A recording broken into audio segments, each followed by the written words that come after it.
নমস্কার বন্ধুরা, আমি বানাবো উচ্ছে বানাবো। যার জন্য উচ্ছে বানাবো। মশলা দিয়ে একটা বানানো যায়, উচ্ছের মধ্যে মশলা ভরে দিয়ে, আর আমি এবার পিস পিস করে কেটে নিয়ে তারপরে বানাবো। কিছুক্ষণ আমি লবণ লাগিয়ে রেখে দেবো, 5-10 মিনিট রেখে দেবো। রেখে দিয়ে লবণ মাখানো হয়ে গেছে।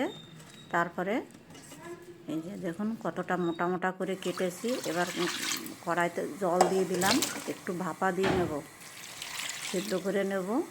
সিদ্ধ করে নিলে কী হবে, উচ্ছের যে তিতো ভাবটা কিছুটা কম হয়ে যাবে। উচ্ছে তো আর তিতো তো বন্ধ তো হবে না, কম তো হবে না, কিছুটা কম হবে। দেখুন ভাপিয়ে নিলাম, উচ্ছেটা গলেও গেছে, কারণ শীতকালে উচ্ছে তো বেশি একটা গলেও না ভালো, আর শক্ত শক্তই থাকে। গরমের দিনে উচ্ছেটা কী হয়, আরামে গলে যায়। দেখুন গলে গেছে। এবার আমি নামিয়ে নিলাম। কড়াইতে তেল দিয়ে দিয়েছি, কিছু পেঁয়াজ দিলাম। পেঁয়াজ দিয়ে ভালো করে লাল লাল করে ভাজতে হবে। লবণ দিলাম, যেন একবারেই আমি লবণটা স্বাদ মতো দিয়ে দিয়েছি, পরে আর দেবো না। লাল লাল করে ভেজে নিলাম। কিছুটা টমেটো দিয়ে দিলাম, দুটো টমেটো, বড় বড় টমেটো আছে তো, দুটোই আমি দিয়েছি। ছোটো হলে 3 থেকে 4টে দিয়ে যায়। দিয়ে দিলাম হলুদ, লঙ্কার গুঁড়ি দিয়ে কাশ্মীর যে কিচেন মশলা, কিচেন কিং সবজি মশলা যেটা হয়, ওই মশলাটা দিলাম। দিয়ে উচ্ছেটা আমি দিয়ে দিলাম। সবজি মশলা দিয়ে ভালো করে অল্প পরিমাণে একটু জল দিলাম।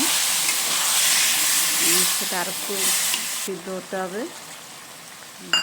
জল দিয়ে এবার আমি ঢাকা দিয়ে আস্তে আস্তে একদম মিডিয়াম আছে, লো আছে বানাতে হবে।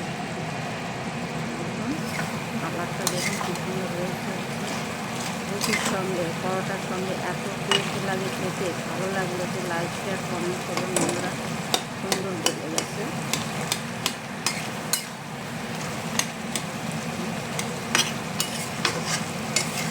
রাত্রেবেলা আমি রুটির সঙ্গে খাওয়া হবে। দিয়ে গেছে, তেল ছেড়ে দিয়েছে। আমি নামিয়ে নেবো, গরম গরম রুটির সঙ্গে পরিবেশন করব। ভালো লাগলে বন্ধুরা লাইক, শেয়ার, কমেন্ট করবেন, ফলো করবেন, শেয়ার করবেন বন্ধুরা। নামিয়ে নিলাম গরম গরম রুটির সঙ্গে। ডাল ভাতের সঙ্গে খেতে পারবেন, ডালের সঙ্গে।